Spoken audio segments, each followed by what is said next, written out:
Yeah. What's up, everybody? What's up, everybody? It's Arkatech Beatz Music Business Podcast. We are your hosts, platinum producers, Arkatech Beatz. I am Jugrnaut, I am Mike Trauma D. and together we are platinum producers. I gotta keep saying that. Platinum producers. Okay, not one time, but multiple time platinum producers, Arkatech Beatz. There are for those who have never been here, the podcast, Music Business Podcast, Arkatech Beatz Music Business Podcast is all about giving new artists, songwriters, independent artists, producers, information, resources about how to succeed or navigate through the music business. So we created this podcast because we saw a lot of misinformation on the internet, and we wanted to make sure that we can guide people down the right path because we saw a lot of blind leading the blind. So if it's your first time being, which we get to. so if it's your first time here, like, comment, subscribe, share, follow, whatever it is, notifications, whatever it is, whatever platform you're listening to, whether it be YouTube, Spotify, etc., Apple Music, whatever. Just make sure that you're, connecting with us so that you can, keep getting this game. And if you want information or if you want a topic for us to touch on, shoot us a DM, or jump in those comments. So let's get into this, right? The topic that we want to jump into today is just two things. The first one we want to deal with, tackle, is really the importance of setting up your business correctly for yourself as you get into the music business. There are some things that folks need to make sure that they're taking care of, and if they don't do that, it may impede your ability to get paid in the music business.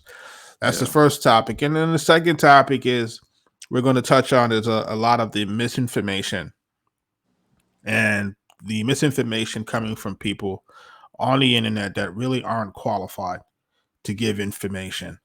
And we want to kind of outline how to look out for that and making sure that you're getting your information from reputable sources or people with true experience, and not people just, on the internet, documenting their journey, right? Sometimes some people document their journey and it doesn't necessarily mean that they have, true experience to give you true information. And I know the internet is full of people who are self-proclaimed experts, and that's the problem right now. It's like everybody is some of them are scamming also, so you have to be mindful. But we're gonna get into that, though. We're gonna get into that. So for our first situation, we're talking about the importance of setting up your business structures within your business when you're starting in the music business, to really ensure that you are able to collect what you're really owed or you're due. And so, Josh, what should new artists look to set up first? Like, you're a new artist. I'm seeing this a lot in some of the DMs. Like, what's like probably the first step or the first thing that they should do when they want to put out a record, they have their music ready to go, but on the business side, like as far as setting up their companies or whatever, like how do they go about it? What should they do? What's what? So if I'm giving out the real advice, the real advice is that you need to be setting up your business structure first, right? And everybody may say, well, what are we talking about? You yourself, you can use your social security and you can be a quote unquote business sole proprietor, right? Mm-hmm. You just have to come up with a name, and you can say that, I am Jugrnaut doing business as, the entity, and you can pretty much tie everything to your social security number. But it's important to have a business entity that you're doing business as. Sometimes you can go and you can get a business tax ID number, right? Mm-hmm. And that can sometimes kind of make a difference between you and your business. The main situation is this: is that you're trying to set up your business so that you can, one, collect all of your royalties, right? So that's the main reason why some folks will say, well, why do I need to do that? I can put everything under my name. Is that there are certain types of royalties that need to be set up through, if you're talking about your publishing primarily, right? Remember, publishing is broken into two parts. Well, maybe more than two parts, but the main part is going to be songwriter and then publisher. Mm-hmm. So if you don't have a publishing entity, the publishing portion of your song, you're not going to be able to collect. You'll be able to collect the songwriter portion of it, but you won't be able to collect the publisher side of it because you haven't set up a publishing entity that you direct the funds to. Now, mind you, you can own 100% of your song, right? You'll just own 50% of the songwriting, 50% of the music the publishing side. So you can still own 100% of the song, but you have to set up your structure in a way where you can collect both sides to get the full 100. And this is the game within the game. The game is for them to kind of create all of these obstacles that you can't create. You can't collect all of your situation if you haven't set up the right business structures and the right business entities. So the main thing that I would always suggest to folks is that you should always be looking to set up your publishing company first. If we're getting into the music business, set up your publishing company first. You of course you want to establish yourself as a songwriter because that's really what you are, and then you want to set up a publishing company. What's going to be your publishing name? You need to have that set up. You need to make sure you're registered with a performing rights organization. Performing rights organization are basically the folks who basically collect all the money. Right. So if you're not connected to a performance right organization and your music is out here getting played, man, right? You're missing the bag. You're missing your money, right? Mm-hmm. And you have to think about it on a micro level because every song that you put out, every time that you grow your audience, it's like a bank that keeps growing. If you're consistent within putting out music, if you're consistent about growing your fan base, it may take you 3, 4, 5 years, whatever. But if you're consistent about putting that out, eventually it can generate a nice little bag of income if you're consistent about doing what you're doing, right? It just takes time to do that. And if you have a runaway hit, which can happen, viral song can come out, then it can accumulate very quickly, and you just need to be able to put yourself in a position so that you can always receive your royalties, receive your money, so that you can reinvest back into your career. You know what though? It seems like it can be a very tedious administrative task. I think a lot of artists really want to make records, put them out, and go. But there's a whole structure that has to be outlined, in order for them to even benefit off of, their craft. So does this mean that they have to what? If they can't do it themselves, then what do they do? Do they look for services that do it and then that handle it, or what? Listen, there are services that do it, Mm-hmm. but they're gonna do it at a fee. They're gonna charge you.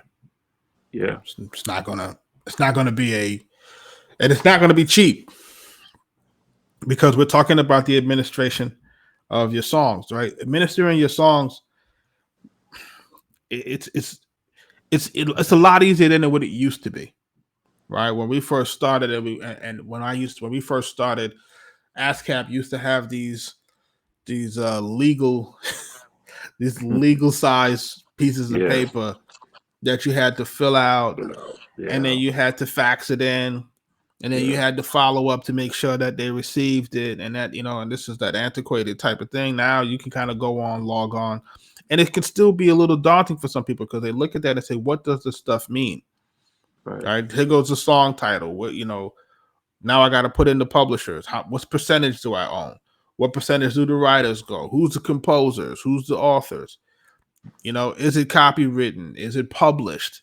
So people see these things. These are full-time jobs at a record label, though. Absolutely. People see these things and then they become, it's like, hey, this is too much, right? Right. But remember, the people who don't claim royalties, this goes into like a little pool. They call it black box royalties. Yeah. So if there's a bunch of songs out and it's not assigned to publishers and they're getting music, they're getting radio play and they're generating income, and there's nobody that's collecting Collecting. these song royalties. They basically just go into a pot and then they distribute it to the To top the top. earners. Yeah, the top earners. So basically, Drake could be getting your. Drake, Taylor Swift, Beyonce, they can be getting your royalties because you're not claiming them. They're not going to sit there forever. Like, this Wow. is what folks don't realize. They're not going to sit there forever. So it's really important for you to kind of understand that. And listen, like we're going to get into probably setting up some education courses on that. Hmm. I'm just trying to generate the interest and see if people really want to know how to do it. And then what Right. happens is we'll create the platform where they can learn it. But it's not an easy situation because you can put your music out as an artist. You want your music to count, and they say, "What do you mean when I say you want your music to count?"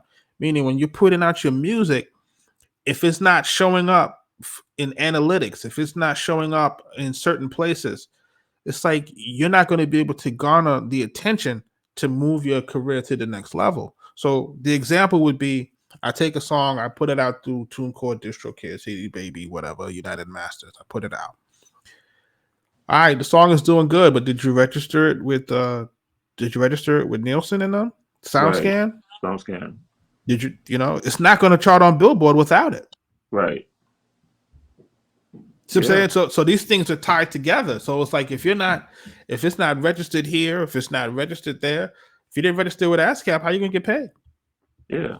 And then we're not even talking about some international stuff either. Right. And the international is a whole different situation. If it's blowing up on YouTube, how are you gonna get paid? If people are using your music and putting it in YouTube videos and whatever in shorts, how are you gonna get paid? So you gotta register your You gotta songs. register the songs.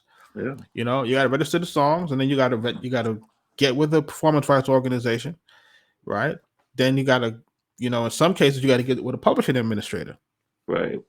so that they can go out now and collect the micro sync On and your those behalf. situation on the back end, and that's like through organizations like Songtrust, and like, again, these are the places that you these are the things that people are not doing, and I'm watching it and I'm like, okay,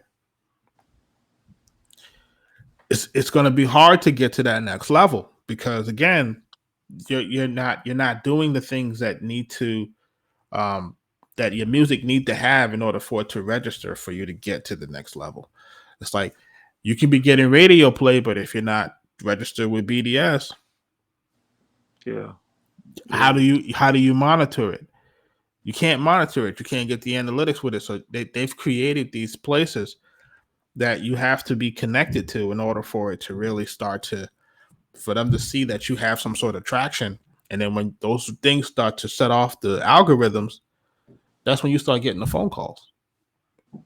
Right. Because now you're in the systems, you're connected to the systems. People know how to get in contact with you because now you're connected to the system.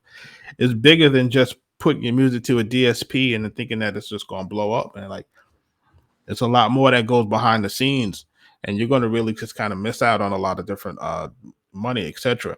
So let's talk about the not just the performing rights organization, right? So we're talking about ASCAP, BMI, CSAC, right? Those are the main ones. Main performing right organizations that you need to become a part of. You can't become a part of all of them, but you need to choose one and move it forward from there, right? Then you need to be part of the Harry Fox agency. I don't see a lot of people talking about that. Yeah, that's kind of been quiet as of late.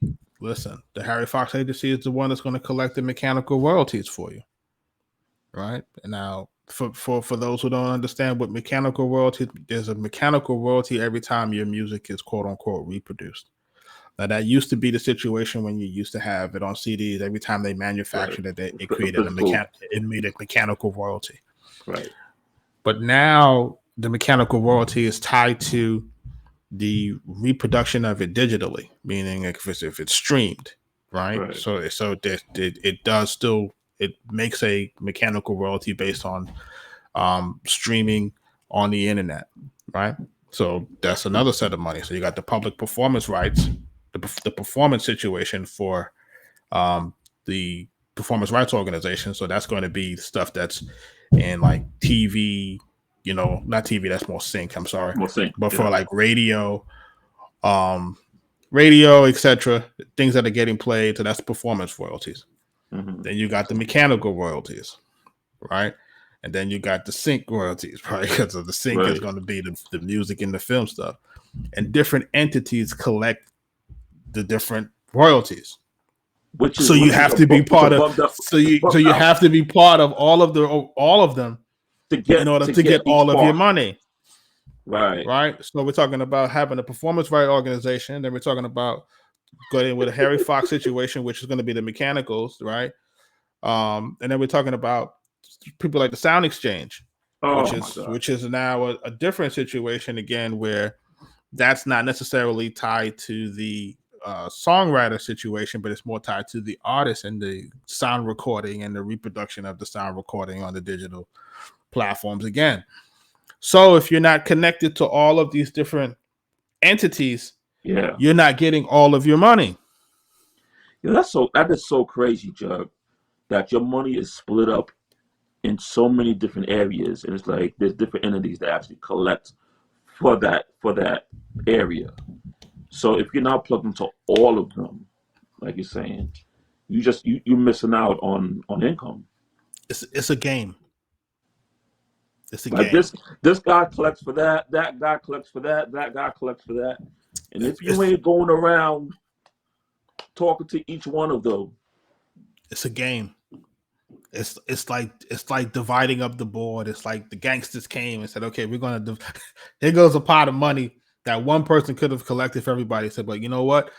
The gangsters said we're gonna break this into 3 businesses. So this gangsters, this team get that team get this team get that, and you guys collect it how you want to collect it. You guys charge the percentages on how you want to do it, and each one of them charge you. Right. On your own money. There are fees to collect your money. Yeah. Right. So there's fees to collect your money. Now, granted, you can go through the DSPs got it to a point where I think which one is tied to Songtrust? Is it CD Baby?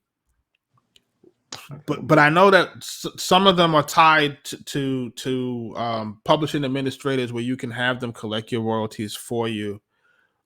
Through the DSP like TuneCore or something like that, you can have them collect the royalties. Some may collect the YouTube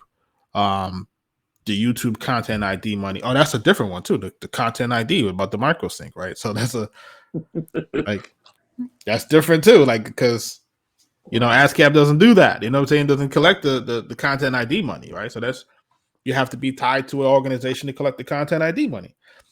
So again, you got all of these different entities that are in the pot, and it's incumbent on you as the artist to know how to set up your business and to make sure that you're tracking your songs, making sure that your songs are being cataloged, making sure that your songs are all being registered. You got to put them on a spreadsheet. For us, that's what I have to do.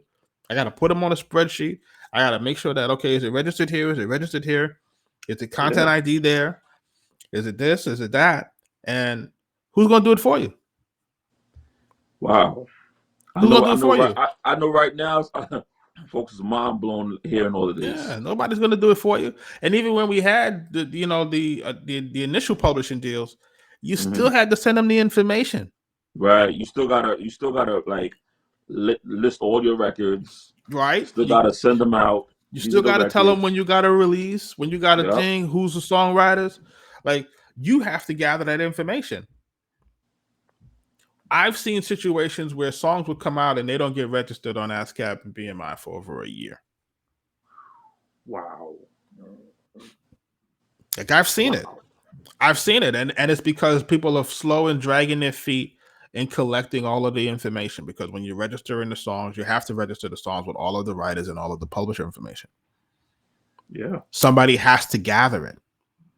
Well, Jug, that's, like I said before, that's actually a full-time, that's an A&R administration role. That's a real thing. It's a real job. And the creator doesn't want to do that.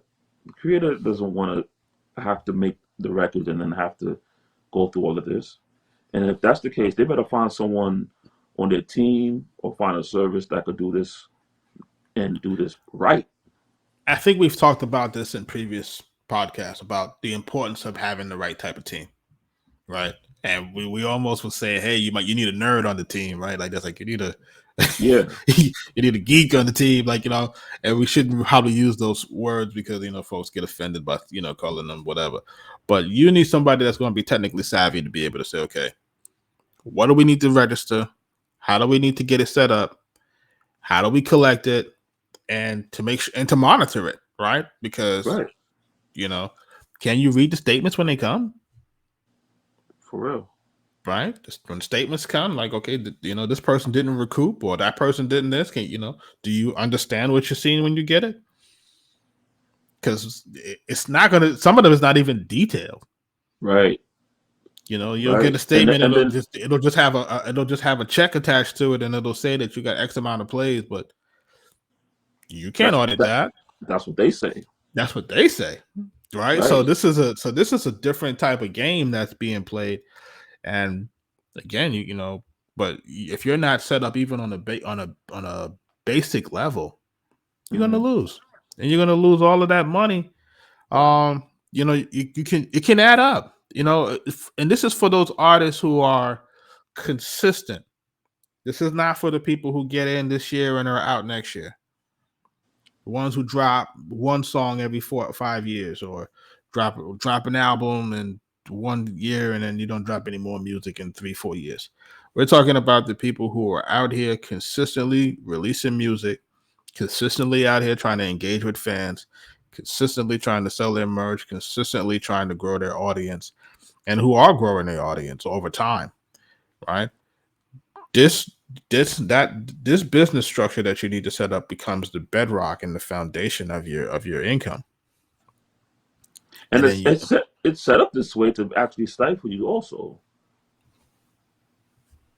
Like, expound on that when you say that.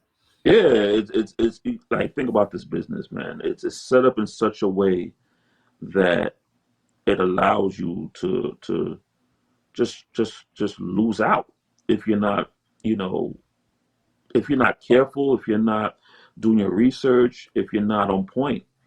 If you don't have somebody on your team that can handle this area, then either hire someone or find a service that can do it, or you got to find a way to make sure your business is set up correctly. If you don't set it up correctly, if you don't have the right things in place, you're going to lose. You're going to do all this hard work and you're just going to lose out.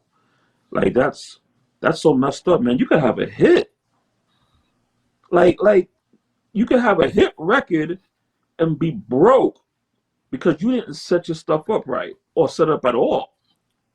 How about this? Somebody else register a record that you put out. That happens. You got a hit record or a record that's bubbling and somebody else is getting paid because you didn't register it. You didn't do your part. And there's guys out and there's people out there that's doing that as a hustle. They're going online, they're seeing this, they're seeing that, and they hurry up and trying to register those records. And then here you go, you didn't register your record. The joint is bubbling, the joint got a little play here and there, Because the joke is this, right? When you're registering songs with Ascap or something like that, they don't require any proof. Exactly. Right? When they require proof? When they start paying the royalties.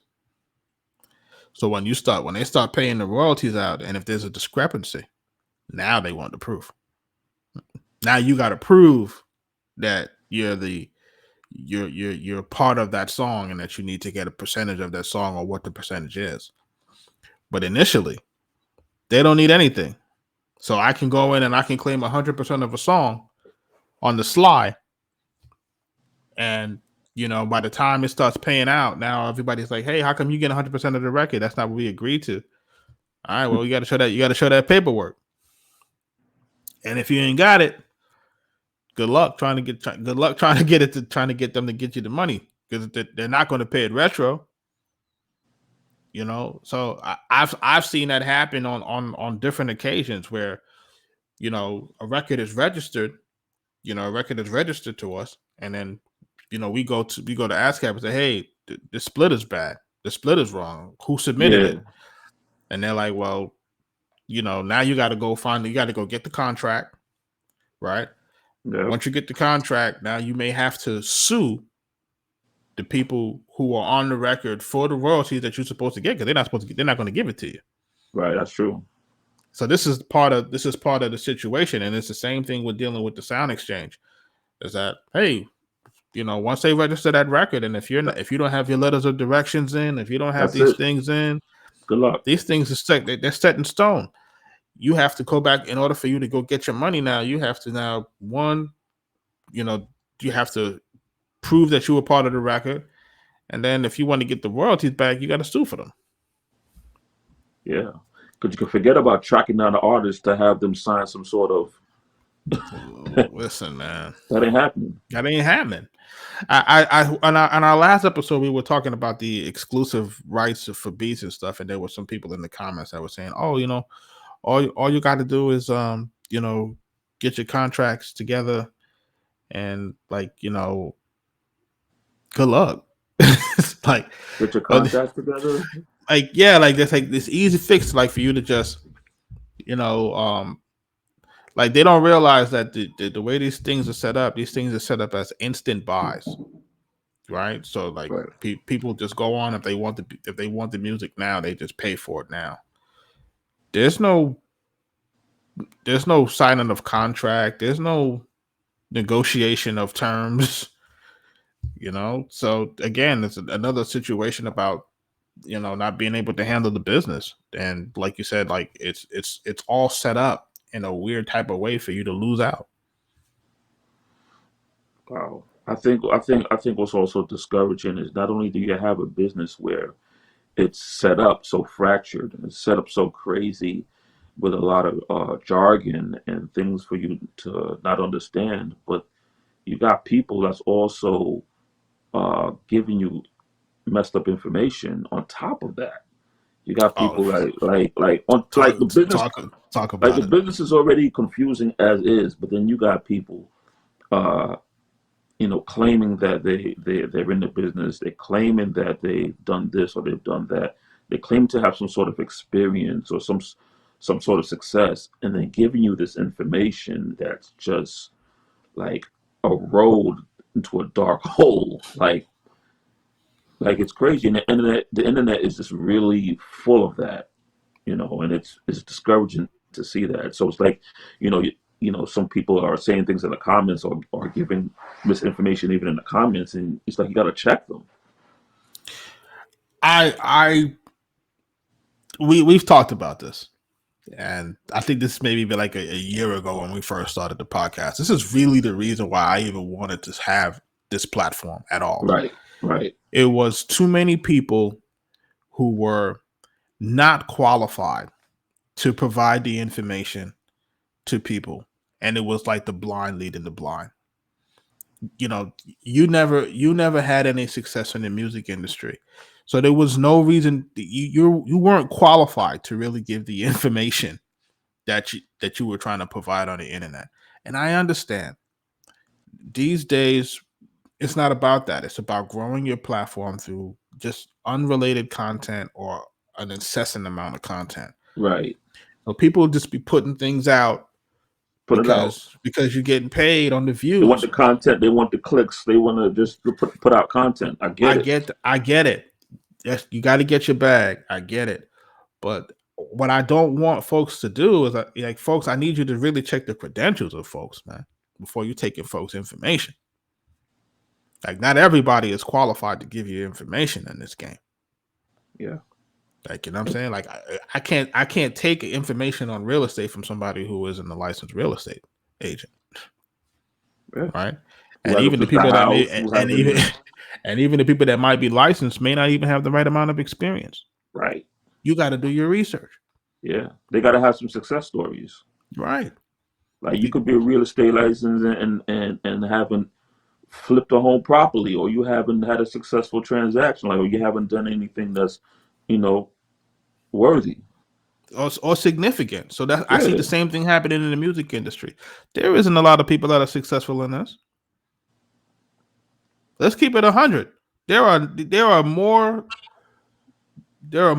stories on losses and yeah, people not making it than people who actually have made it.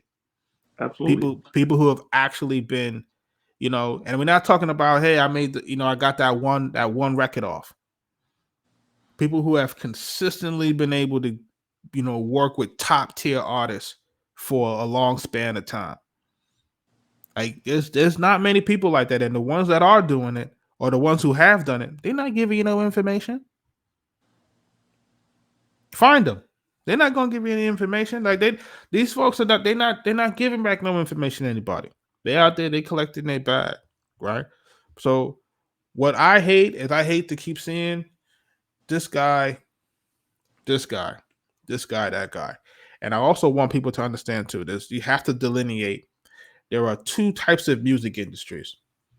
There's the people who get the bag in the music industry from the major labels, right? They're getting the bag from that, right? Which is Hmm. you're writing songs, you're getting producer royalties, you're getting producer advances, so forth, so on. And then there's the next level, the ones who work on the indie level, who Hmm. are selling tracks, selling tracks to indie artists, so forth, so on. That's the $25 thing, the $50 thing that I really hate, but people do it. You know what I'm saying? Right, Whatever. It's just they're not the same. right. Yeah, So, you're right. You're right. you know what I'm saying? It's like there's a market for selling to industry people, or Right. there's a market to sell to people who want to be in industry, and those are the people that you got to be very careful of getting your information Right. from, because what they do is they prey on you wanting to be successful. They prey on your dreams, and that is a dangerous situation. You know, they see the rookie, they see the thirst in your eyes, and they come to you and say, hey, I got experience, or I'm this, or I've done that, and I can guide your way, but all you got to do is you just got to pay my fee of this, that, and the third, and I'll give you this. And it's like, who are these guys? Who are these people? And before you put any type of money up, because in this game, let's be for real, you got to fund your dream, you got to fund your career. But before you put any kind of money up, you really need to, you know, look at the individual that's giving these propositions, and checking their record, checking their credentials, seeing their rate of success, who are past clients, do they really have any connections to anyone major or anyone successful, you know. You gotta ask yourself these questions, because you're gonna be met with that time and time again in this business. And 9 times out of 10, or maybe 8 times, they ain't legit, or they're gonna get you to a situation that's not gonna be beneficial for you at all. They're just gonna run off with the bag, and you're just gonna be left like, damn, I didn't move the needle. I didn't do anything. Nothing happened. They sold me a package. They sold me this. They sold me that, and I wasn't able to implement anything from it. I didn't see a lot of this. I didn't see this until moving out here to Atlanta. Right. In New York, either you in it or you wasn't in it. Right. Hmm. Like either you was, and when I was in New York, it was like, the people who were trying to do things were trying to get you into the traditional music industry. Right. When I got to Atlanta, then I started to see the sub industry. And the Hmm. sub industry is, like you said, it's that industry where people make money off of people who want to get in. Right. Right. So you see a ton of showcases that don't go nowhere. Hmm. You see the record pools that don't go nowhere. Right. You see you see the DJ coalitions that don't go nowhere. Hmm. Right. So it's like it's that level where, hey, on the outside for people who are green, it looks like there's something going on, but there really isn't anything going on. Or they're positioning themselves as gatekeepers to the music industry when they really don't have any ties to the music industry. Right. Right. You know what I'm saying? Yeah. And it is what it is. And like I can't get too tied up in what folks are doing because hey, get your money. You know what I'm saying? But that's what I started to see. I started to see like, okay, here goes these these showcases, these things like that, and there's contests and stuff like that, and people win things and so forth and so on. But it wasn't really any true ties to the music industry. Right. You know what I mean? It wasn't really going to get people to push the needle or so forth and so on. So the artists who were smart about it, those were the artists that maybe took those platforms to kind of to get their skills up, but didn't go into those platforms thinking like, okay, I'm going to get signed from these platforms. Yeah. You have to go into those situations. If you're a person that's gonna jump into those situations, you have to have a realistic plan of what is it you're trying to accomplish. You may just want to use these opportunities as networking events. You're going to do this show not to get a deal, but because number one, you need more experience in doing live shows. Number two, there's a lot of other artists that are there that's grinding and want to come up too. Maybe you need to network with those artists. Maybe somebody else has a connection or a person who's or actually a technical producer staff. or a Something, songwriter that right? can help to Something, get you up. right? Okay, you paid this guy X amount of money to get you on this radio show. Maybe use that opportunity not to just get a radio spin, which ain't gonna go anywhere, but maybe to network with the people at the station. Maybe you'll find an intern or somebody there that you can partner up with down the line. Like you have to use these things to and find another plan. Like you're not gonna get the deal off of doing a show. Like those days don't. Those are over. Yeah. And those days have been over for some time. Those days have been over for a long time. You can see the talent. Talent can be there. It's not enough. Right. So People you got want to to keep. use these opportunities more as a way to build your Rolodex. And I said it in the last podcast. Use all these opportunities. If you're paying for this or you're paying for that, just make sure you're getting something out of it, something tangible, something you can walk away with. When you walk out of there, like, okay, I know who this guy is. I know what he does. You know, um, I know his face. I could contact him, or maybe you've created a relationship, or whatever the case may be. But you have to get something out of it. Like, don't just okay. I'm gonna pay you this money, and I'm gonna get record spins on this show, and then what?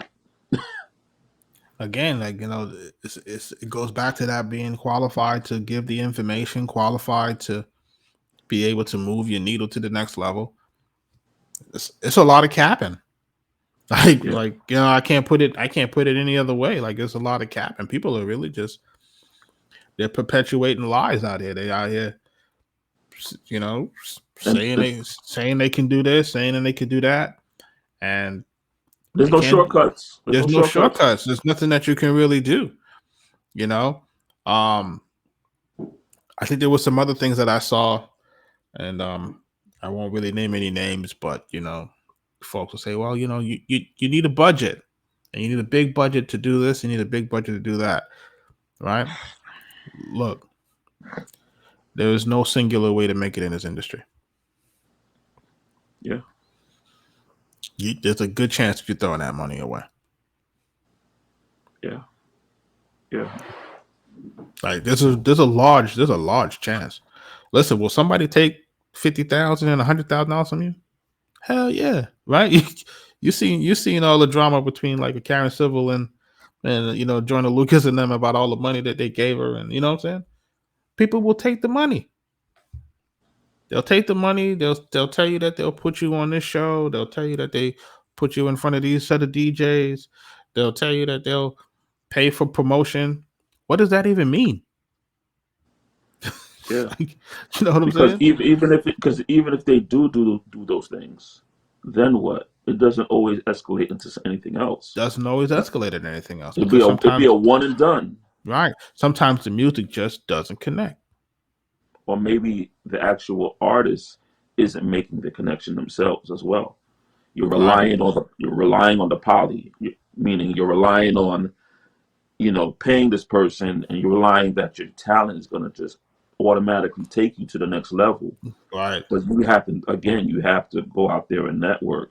You know, if you're paying your money, you got to actually follow through. You actually got to move around and make these connections, because it's not enough. And I want people to be clear when we say network. We're not just talking about networking with your peers or networking with industry people. You have to network with your fans. Yeah. You got to network with the people that are into your music. How do you expect your audience to grow?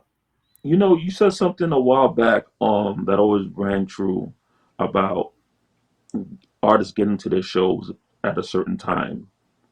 Um, you know, Giving them time to meet the fans and to That that that network.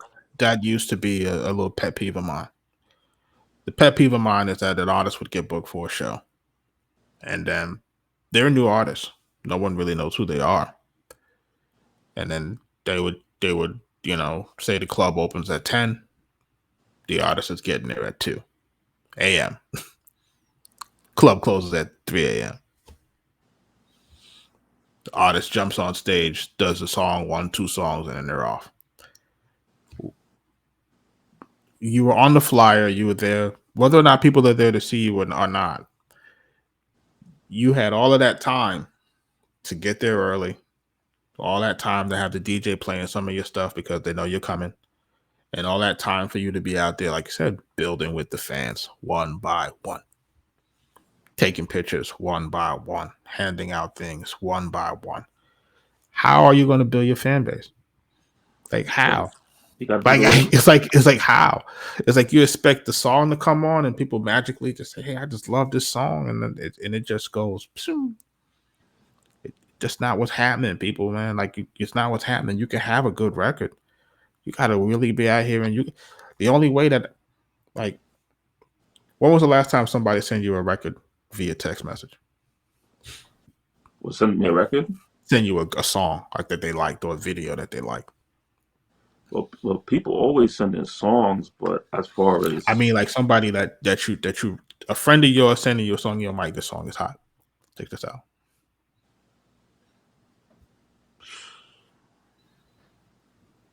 That's what I'm saying. Like this. That's how music really spreads, right?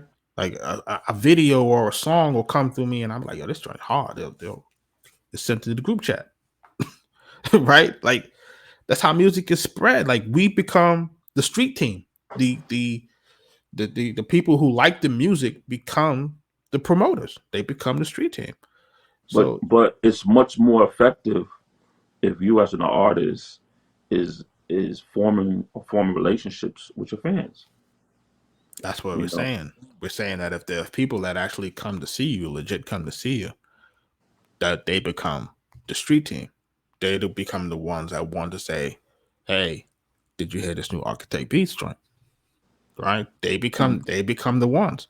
So what I don't see happening is I don't see enough engagement in real life. I Yeah, don't see enough engagement even in the comments. yeah, You know what I'm saying? You can see who liked your music, right? You can see who liked it. They may not even commented, but they may have liked it. Are we going back to who liked it? Are we reaching out to those people who like the music? yeah. Like this is a grind. Like, are we reaching out to the people who leave comments? For everybody that likes and follow, are you following back? Sometimes we don't like to follow back, right? Because we don't like our feeds to be full of all that stuff that people that we don't necessarily know. But in the game of the music industry now, the people who wins are the people who have strong fan bases. J. Cole's, the Logics, the Yeah. Kendrick Lamar's, right? These are folks whose careers will never go anywhere because their fan base is solid, rock solid. Yep. It goes Mega beyond mega fans. mega super fans, right? Yeah. Mega super fans, like what, like It goes beyond that. So, that's part of the situation that we don't see happening enough. Pivoting back, stay out of my comments. Stay out of our comments if you don't really have experience in it. Stop Ask telling. questions. Stop. You bet. Ask questions, Yeah. and I'll answer you. I will answer the questions, but don't make blanket statements on things that you may not have quote unquote true experience with. Right. I'll give a story, and this is when we were running around with Wu-Tang, with Raekwon and Power, and I used to have this mind frame of, because I read all of these books, right? So I had this mind frame that, hey, you you get a record deal, you spend a little bit of money to make the record, Mm-hmm. right? You'll Right. keep part of that budget, and then you'll wait for your royalties, Right. right? Or you wait on the quote unquote back end. And I remember having a conversation with Power, and I was like, yo, why y'all just don't, shorten the budget a little bit, you know what I'm saying? Keep that bread, and then, wait for the sales on the back end, or wait for the back end money. Mm-hmm. And the man told me, he said, there ain't no back end, bro. It's like, like the way it's constructed and the way that they charge everything to you, ain't no back end. So what they were doing at the time is that they were charging an inflated amount of money in the front end. Get it And all it in the was front getting end. it all up front. Yep. So this is one of those true illustrations of when you're reading the book and you're thinking the book is telling you the right thing, but the actual experience, right, is another thing. You see what I'm saying?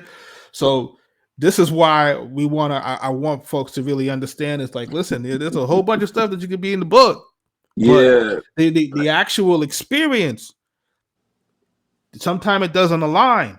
Yeah. Sometimes you gotta go on the fly, because I've been in those situations. And it's funny enough with Wu-Tang as well. Just being in the studio and be like, okay, it's gonna go like this, and it's like you're doing everything the book kind of outlines, but the book version doesn't always equate to the hood version, I should say. Like there's kind of things around it that you gotta, there's polys and finessing, and there's things in between that you gotta do. It doesn't tell you, the books doesn't tell you how to talk to the individuals, how to ask for this, how to Right. demand this. How It to doesn't, demand. it tells you what you're entitled to, but it doesn't tell you how to go about, that's getting on what you're entitled to. right. It doesn't tell you how, once you're inside the studio, it doesn't tell you when the right time to ask this, or the right time to, splits per se, the right time to when you're getting this, or the right time to this, or who do you talk to in the crew? Who is the person? Oh, it's not the artist. Oh, it's this guy. Maybe they don't have that guy in their crew, but they have this guy. Like, there's so many different, movements, and so much things going on that you have to always kind of adjust to those things on the fly. And everything in the book is not always like boom, boom, boom. Yeah, like that. You know what I mean? I see a lot. I see that it's happening. It's so much. We try to. The thing about our platform, folks, and I want people to be clear, is that we try to combine the two. Right. We try to tell you, hey, read the book. The books are going to give you a baseline knowledge, and then what we do is we say, hey, this is where the books and the experience actually align, and Right. this is where the books don't align, right? Like, and it also depends on the genre of music that you're into, right? Mm-hmm. Because different genres do business differently. Absolutely. Yep. Like different genres in the music business do different. They do business differently. If Yep. you're working in R&B and stuff like that, they different, right? It's going to be different in the way that they pay you, the way that they deal with your attorney, so forth and so on. If you're dealing with hip hop, Trap music, it's a different animal that we're talking about. Like, Mm-hmm. A lot of we had to get that education, like coming from New York, where everything was always, music label set up. And then when we came down south was like, no, it's all indies, right? Right. And then the indies, they don't conduct their business the way that we were used to. The majors was conducting their business. Right. So you might be out there as a producer trying to get your first half, and then you get your back end and this, and them folks is like, "What you talking about?" It's like we don't do that here. Like, whatever we pay you on the front end, that's it. Like, what I'm saying? Like, royalties, these folks don't even have the infrastructure to pay you royalties. They didn't have the accounting. Like they didn't have the infrastructure to do it. Yeah. Like, that was really what the issue was. They didn't have the capabilities to paying out the royalties. You know what I'm saying? Even some of the largest ones, like Cash Money, still have issues paying people royalties. You know what I'm saying? And that's well documented. So it's not even a situation where it's like, they just do business differently. Yeah. And you have to be able to navigate that. And people have to be able to tell you, who've had experience in it, how to navigate it. Everybody can't tell you that, so everybody just is not qualified to tell you or give you the information. Like, we just go back to that. Everyone is just not qualified to do that. They don't have the right experience. They haven't been in it long enough, and they haven't had enough success ratio. Right? There's some folks that don't have any success ratio. They may have had an experience, but it's not a successful one. Right. You know what I mean? And it's like, I guess they could tell you how to lose. That's what we're doing. But yes, so be mindful of who you get your experience. Yeah, be mindful from. of who out here getting information from, man. Just because you see two mics and some cameras, it don't shit don't make it that that these folks are qualified to give you any information. Like, you know what I'm saying? And I see a lot of different stuff going on, man. I'm just like, yo, that's not good information. Like, that is not good information. There was one specifically that I was seeing people was talking about split sheets. They're like, yeah, when you're in the studio, man, bring your split sheet. That's the number one way for your music not to come out. That's the number one. You talk about business too fast during the creative process. That's the number one way for your music not to come out. You see, but that's exactly where the music books and the experience don't align. Yeah. It don't align. We understand that there's an importance to have split sheets. We understand that. Right? But now you have to figure out when is the right time to introduce it. Yeah. Like that. And that's what no one wants to talk about. Everybody that says you have to have this.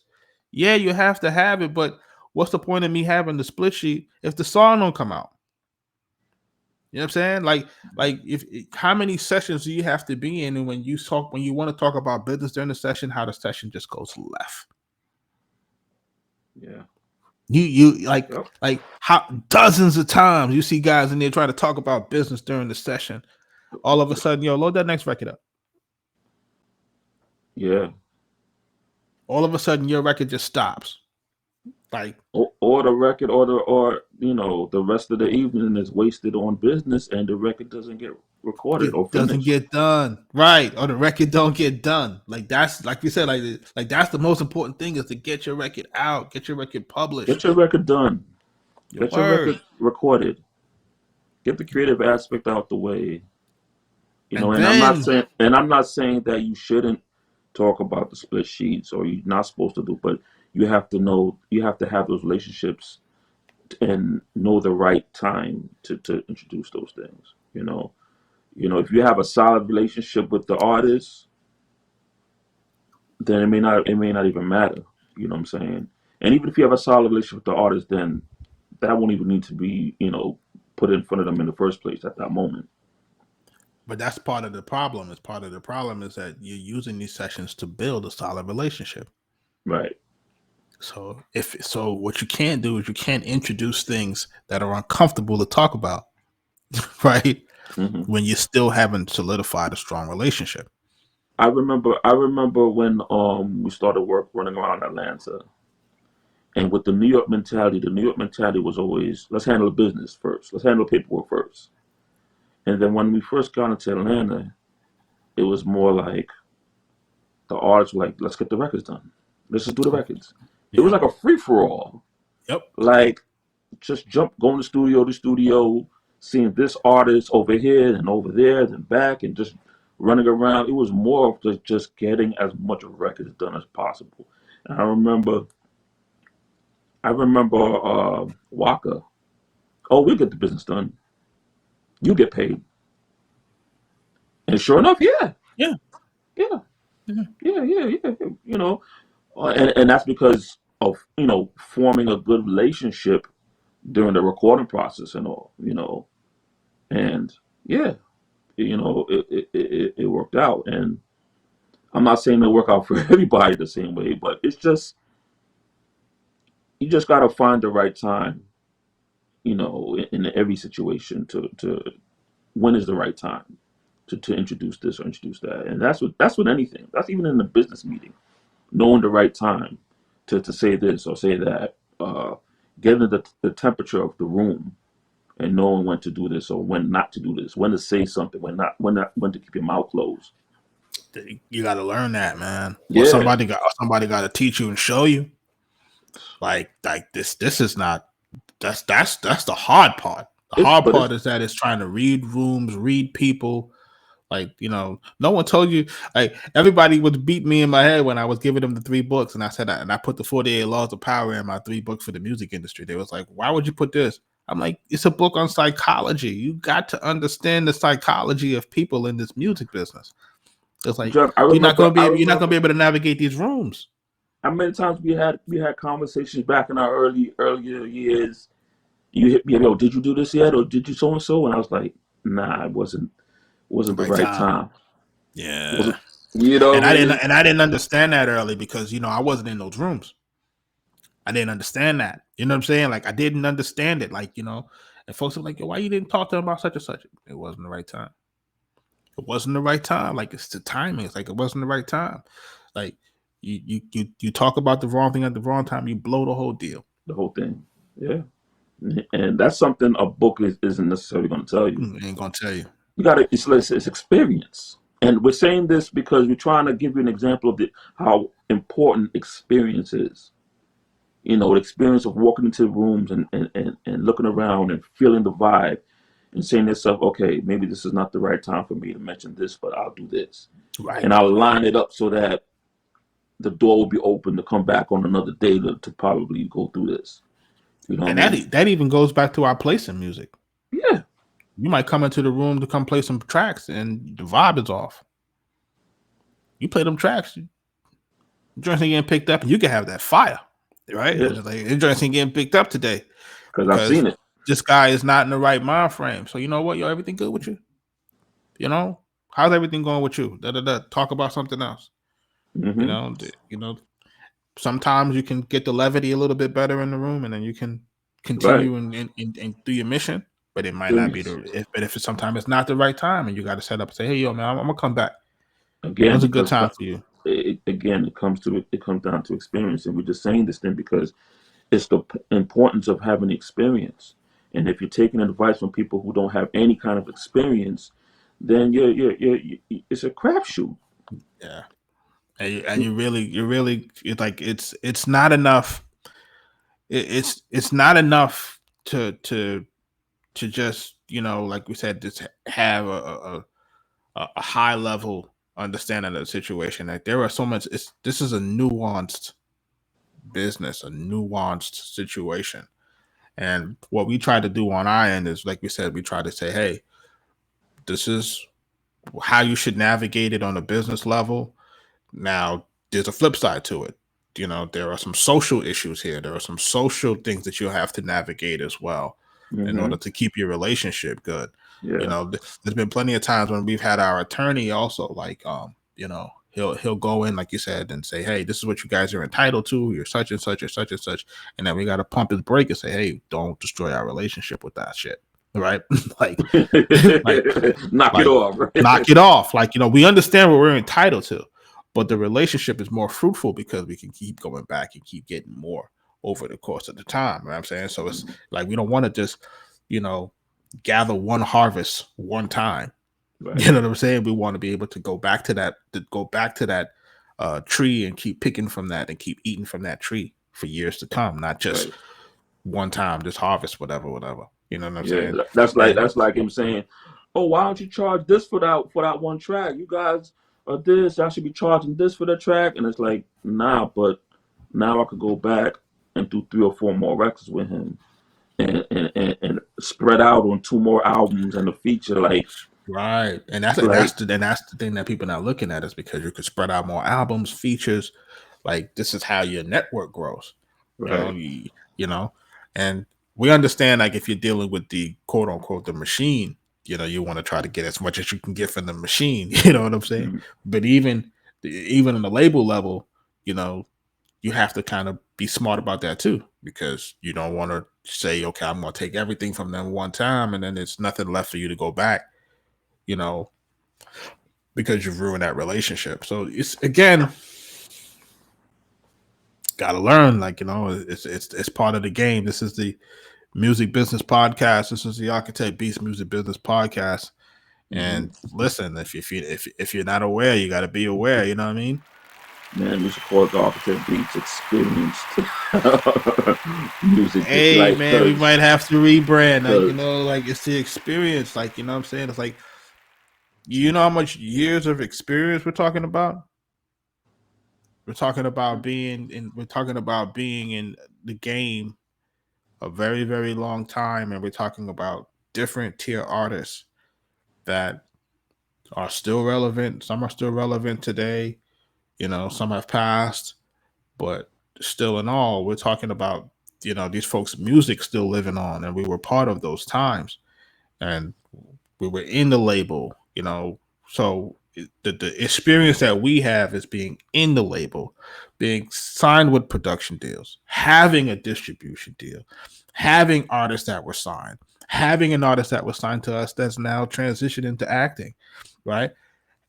Like the experience levels that we have is really unique, and we try yes, to just let people understand that. Listen, it's a long road. You have to be conditioned and you have to be ready to walk this long road.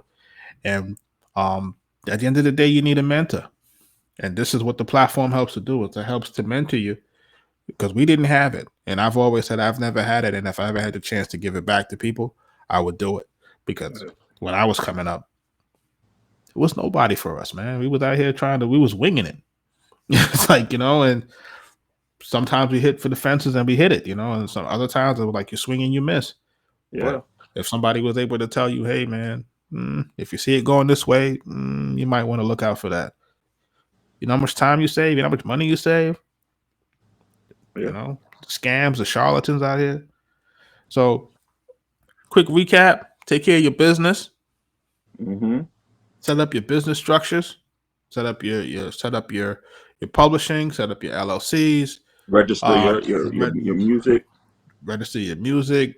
You know, Mm-hmm. get your EINs, which are your employment identification numbers. Mm-hmm. Uh, register all your songs to all of your PROs, to your title registration. You'll have to go through Nielsen, BDSN code, title registrations. Right. Um, yeah, it's a lot, you know. So, you know, I probably want us to probably do some detailed articles on those, Mm-hmm. just to kind of break that process down a little bit more, because it could be a lot. And then what else? Also, yeah, stay out of my comments with the stuff you don't know.